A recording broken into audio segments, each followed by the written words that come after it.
আগামী দিন কেউ যদি মনে করে করে এই সরকারকে ফেলে দেবে, তার 1 নম্বর হবে আওয়ামী লীগ। কত প্রতিটা আওয়ামী লীগ, সেই আওয়ামী লীগ যদি এখন এটা মাথার মধ্যে রাখে, ভাই আপনারা তো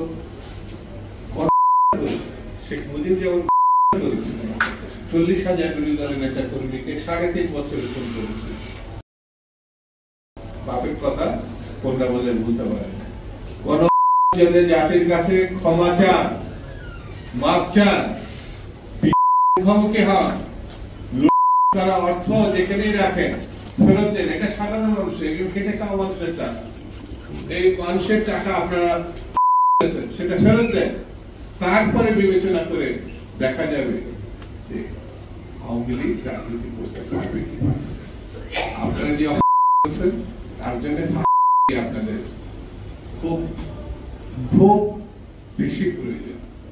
এরকম বাংলাদেশের ইতিহাসে কখনো হয়েছে এটা আমার জানা নাই।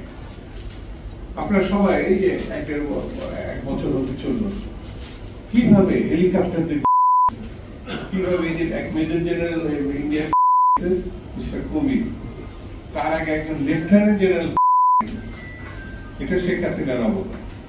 মিলিটারিকে পর্যন্ত সে, যে মিলিটারি ছিল আমাদের সব থেকে সম্মানের, সব থেকে নির্ভরযোগ্য একটি জায়গা, সেই মিলিটারিকে পর্যন্ত সে প্রশ্নের মুখে দাঁড় করিয়েছে।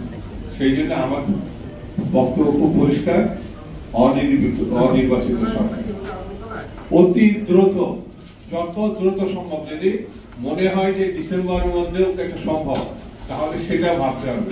কিন্তু কোনো অবস্থাতেই ফেব্রুয়ারি মাস অতিক্রম করা যাবে না।